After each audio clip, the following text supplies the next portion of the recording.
Guess who's back? Yep, Lee Sin's back. And this could be the best pairing because Targon seems to be putting out some amazing champions. So, in the Dongers of Runeterra Discord, of which I am a founder member and the resident deck builder, I have had a couple of discussions about who the best pairing for Taric would be. And an awful lot of people genuinely think that the best deck partner for him will be Lee Sin.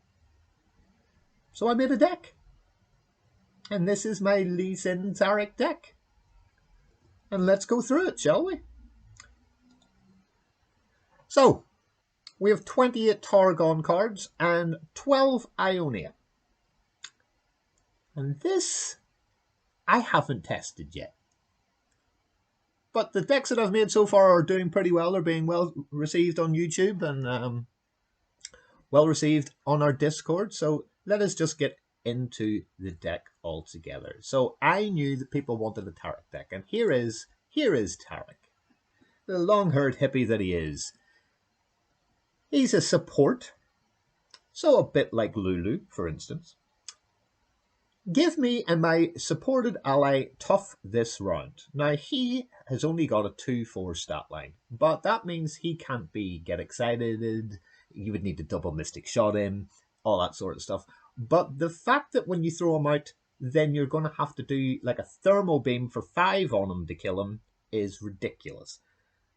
But what makes him really unique in Legends of Runeterra is that you copy the last spell that you cast only on me this round onto that ally.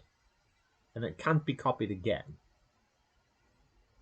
Let that kind of seep into your mind a little bit. So if we put something really good onto Taric, and he supports somebody, that person, it gets cast onto that ally as well. Now that's pretty good. So I've seen new target or support allies 7 times. He levels up to a 3-5. And then he pretty much gets unyielding spirited. What? I can't take damage or die this round. So nothing happens. Nothing happens at all. And nothing happens to the supported ally at all for the round that you're attacking. Added to which, he's got Blessing of Targon as a spell, so you go around to 3-3 and you shuffle Taric back in your hand. It's bursting. It's lovely. Yeah, Taric's legitimate. So, I want to put him with somebody decent. And the somebody decent is Lee Sin, who a lot of spells, can do a lot of things, gets Challenger, then Barrier, casts 7 spells, he levels up, then he Dragon Kicks people in that he challenges. Lee Sin's bonkers. He's so good, but never really has made it to the upper tiers of decks in LOR. Now, we've got 22 spells here. That's to level up him. That's to put things onto Taric. So here we go. We don't run an awful lot of units, but when we do, we like it to give us something really decent. And this is really decent. So when you're summoned, create a gem in hand. That's heal an ally 1 and grant it +1 power. This can't be cast in combat or in response to a spell. So a bit like help picks for Lulu. Yeah. It's really good. Put it on Taric. Then throw him out with somebody. I can imagine this is going to be horrible. Now, Eye of the Dragon, we're going to be casting a lot of spells. This is a staple in most things. So like Ezreal decks, for instance, run a lot of Eye of the Dragon. You cast 2 spells in the last round. You get a Dragaling. A Dragaling is a 2-1 lifesteal ephemeral unit. Really handy. Keeps your Nexus really, really handy. But what say when you put out Taric that we put this into it and then gem Taric? And, oh, good God, things just go absolutely beyond the pale. These are two of my favourite cards in the entire game, and they're both from Targon. Guiding Touch, heal an ally completely. For 2 mana, that's disgusting. Or you can heal your Nexus 2, that's not bad. But then you get to draw a card. That's phenomenal. Card draw, my God.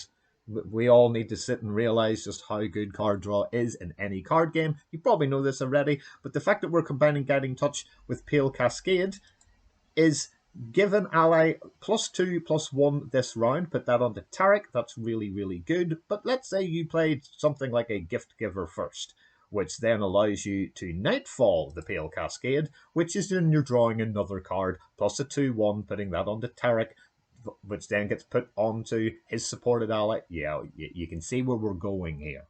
You can really see where we're going. And these are all cheap. Like, the gem is a 1 cost. Guiding Touch is a 2 cost. That's a 2 cost. And then we go to Sun Blessed Vigor, which is another burst spell. Grant an ally 2 health, which can be fantastic. But an awful lot of these you are going to be playing on Taric to keep him alive. But these are all so damn cheap that it's fabulous. Now, this had everybody, when it got spoiled, going, whoa!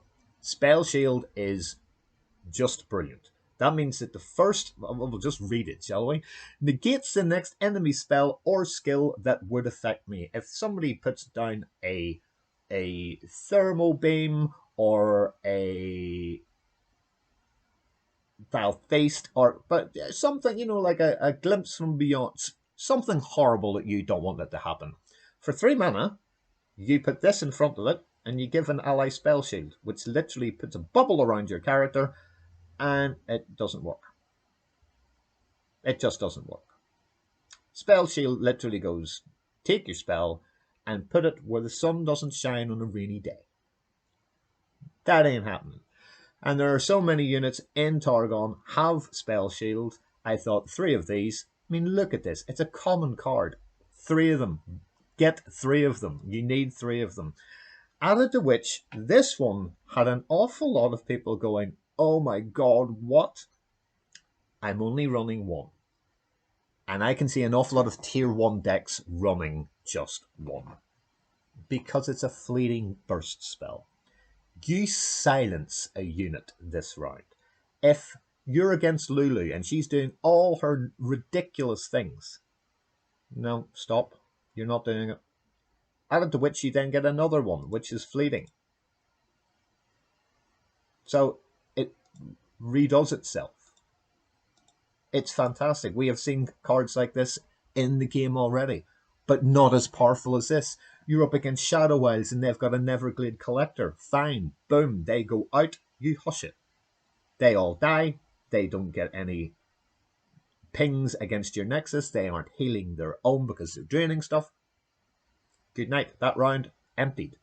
If you've got 6, then you can do 2, which is pretty damn good. You can remove Fearsome, so you can block something with your 1/1 spider. These are all really good. These are really good, but just 1. So if you can keep it until you've got enough mana that actually sounds a lot to clear the board, that's why it's in there as a 1-of. Let's keep going through the deck. Mentor of the Stones is a brand new card from Targon, that region. It's also support, and it grants my supported ally +2/+2. Now, is this going to survive? No. No, it's really not. But it's in the deck as a 3-of because it's got a Last Breath. And the Last Breath keyword is create 3 gems in hand. Now, that's the ones that you can buff people up with that you get from our 1-drop, and that is part of the synergy for how this deck actually works. And then, that's decent. Heal an ally 1 and then give it a power. Brilliant. That's a grant. That's permanent buffing. That's a permanent buff. Yeah, pretty decent. So, the mentor will die. It's a 1/1. It is so bad it's actually good. But it's only good when it dies, and that's great because it's a 1/1, so it'll die. So give it the +2/+2 onto something, and keep going. River Shaper. Once it strikes, it just needs to hit. Okay? That's all a strike is. You get this effect when a unit attempts to deal damage using its power, either at the end of battle or with spells. Units with 0 power can't strike. He's got 2. You will draw a spell. Spells in this game, in this deck, are hugely kind of key for leveling up Lee Sin and for supporting Taric when you put them onto him. And look how many things we can put onto him as well. It's fantastic. Really fantastic. Because we don't need to put the spells onto him. It's when you cast a spell, put it onto Taric, who comes out earlier than Lee Sin, and all of a sudden, if you keep doing at least one and then another one, you're getting the Eye of the Dragon, Draggling. You know, once he hits the board, you're definitely wanting to put 2 out each round to get the 2 lifesteal back. There's a 1 Twin Disciplines, and this was the last card in the deck. This card used to be in every single Ionia deck in the world as a 3 of, and no one's really playing it anymore. I'm more than open to find something at the 3-drop that is pretty kind of good, but, you know, that one time you need to, like, kill something, or that one time you absolutely, positively have to stay alive, just use Twin Disciplines. But it's in there as a 1, and as I've went kind of through the 3-drops, I'm not really seeing anything else in here. Apart, you know, I don't want to draw dragons. We're not really running anything ephemeral. You know, Shadow Assassin doesn't do enough anymore. Scale Snapper is okay, but I don't want to run a 1 unit because I don't think that's good enough. We don't have any Daybreaks. Solitary Monk's just going to take stuff off the board, so that's pretty useless. Tasty Fairfolk has never been in anything whatsoever, and that's the 3s from these 2 regions, so that's why they're in. But this card, oh my god, is this card good. This on Taric. There's Taric. Copy the last spell you cast on me, and then it gets copied onto the ally. This is made for him. This is the one you want to be putting onto Taric. This, although slow and can be stopped, is just completely and utterly mental. Okay? You play Taric on 4. If you have one of these, you grant him +1/+2.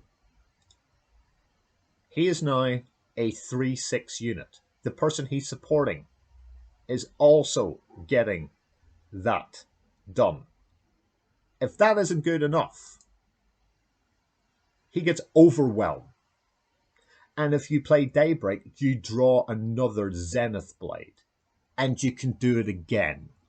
And we have 3 of them in the deck, and this is the combo piece that you're really looking for. Taric and Zenith Blade is destruction and overwhelm all over, to the point that putting 2 on this guy, he will end up being an absolute monster 4/8 with overwhelm. If you stick a couple of gems on him, remember what the gems do? Let me show you again. Heal an ally 1 and grant it 1/1. This guy has got the ability to turn it into like an 8. 8. Real easy. And healing. This deck could just be absolutely fantastic. And that card, that's the one that you need. I'm going to run 1 Deny and 1 Will of Ionia, just to kind of stop things that you don't want to happen, or get rid of a unit you absolutely have to get rid of, or just stop the spell that's going to kill your Taric, or kill your Lee Sin. Obviously, there's our champion, and there's our other champion. So that leaves us one last card, and that is the Blessing of Targon, which, if you remember, that's this. You grant an ally 3/3. It costs 5. But it's that damn good that if you're going to grant Taric 3/3, the round after, he is now a 5/7 before you put the Zenith Blade on. So now he is a 6/9, and put a gem on him, and he's now a 7/9. You get tons of gems from Mentor of the Stones. This is my Lee Sin Taric deck. Is it any good? Well, I'm going to find out because I'm going to play it most of today. So thank you very much for watching. Please like and subscribe. It really helps us out with YouTube as content creators. We know that you guys are looking for new decks. That is why I am making new decks. Hope you're enjoying it. And in the meantime, thank you very much indeed for watching. See you in the next one. Dongers out.